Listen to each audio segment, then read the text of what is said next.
New, modern, powerful, and with an extremely long range.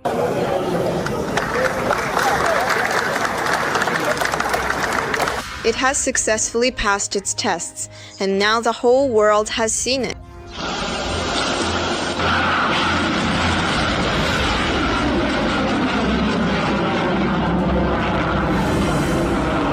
We're talking about the first Turkish hypersonic missile, Tayfun Block-4. And to get ahead of ourselves a bit, it's safe to say that compared to the Tayfun, Russia's Kinzhal is child's play. A country with a high level of scientific potential and advanced technologies. Countries are actively developing so-called hypersonic weapons. Russia has such weapons. We call this system Kinzhal. How much does the Kinzhal fall short compared to the Tayfun? What is the range of the new Turkish missile, and just how threatening is this weapon? Watch all this and more in just a moment.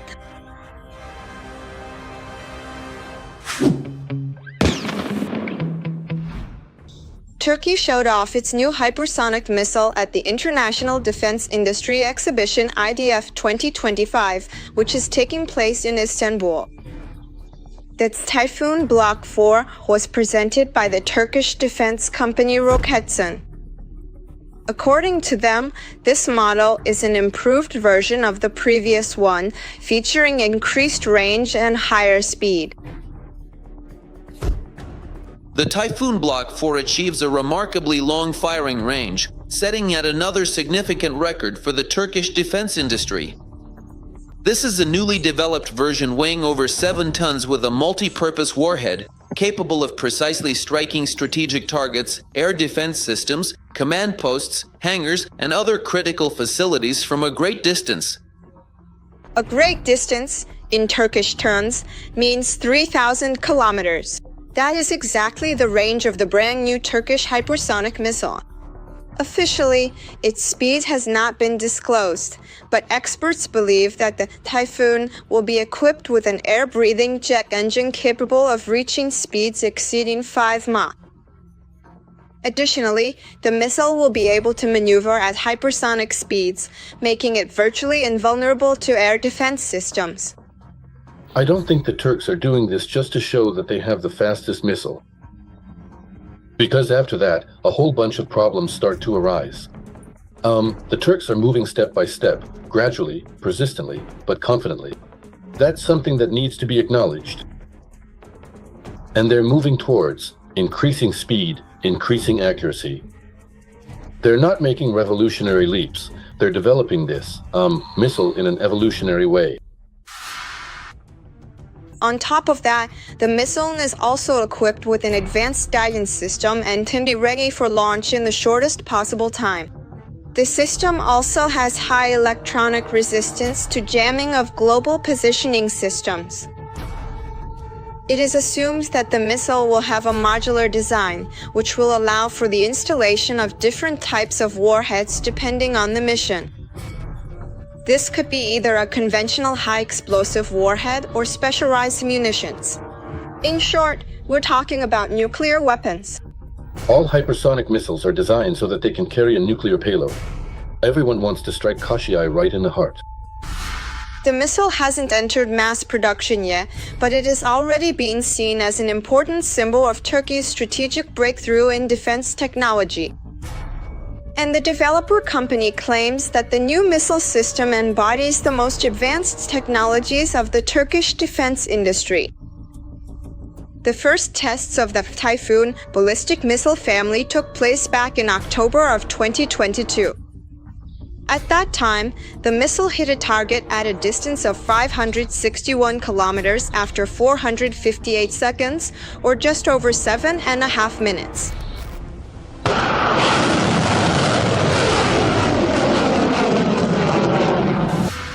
This wasn't the hypersonic Tayfun, but the previous project was an important milestone toward creating a hypersonic missile.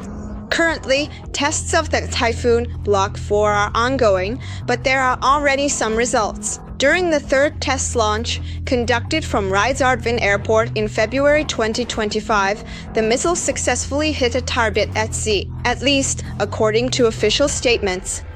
A very ambitious claim about extremely high accuracy, 5 or 10 meters. This particular parameter truly makes me genuinely wonder, realistically speaking, if there isn't a little bit of boasting going on here, perhaps. Because with an inertial system, achieving that level of accuracy in terms of circular error probable is, well, very difficult. But so far, there haven't been any such precedents. And what about the accuracy of the Russian Kinzhal? The Kremlin claims that their missile's margin of error is 1 to 3 meters. But of course, that's a lie. For the Russians, it's 10 to 30 meters on the Kinzhal at best. If they even get that, it's already good. But in reality, it's not even 10 to 30 meters. But if we're comparing, we need to start from the beginning, meaning that Kinzhal is not a hypersonic missile. The Kinzhal doesn't have a ramjet engine. It's got a solid fuel engine. First, it's accelerated by a MiG-31, and then it flies on its solid fuel booster. And, well, the Kinzhal isn't even a 5th-generation missile at all. So it's not really hypersonic weaponry at all. It's just an Iskander that's been launched from the air, strapped to a plane and fired.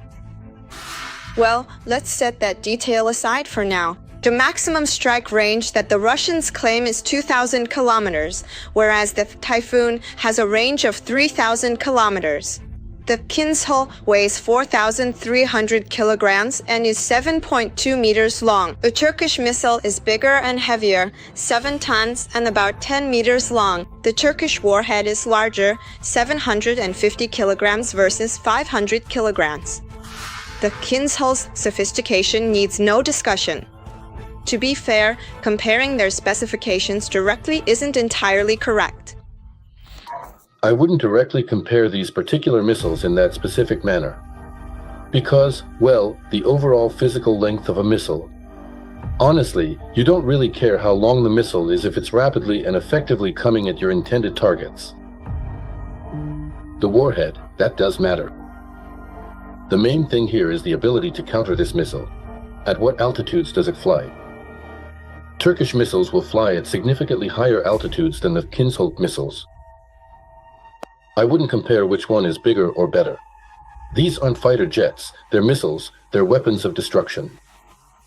Here, most likely, you need to assess the probability of that is, the main criterion for the effectiveness of these missiles will be the probability of hitting the target. How many missiles need to be launched to carry out a plan against a particular target? What do you think about the new Turkish hypersonic missile? Do you think it will go into mass production? Share your thoughts in the comments, and don't forget to give us a like. And be sure to subscribe to the Arsenal channel so you don't miss anything interesting.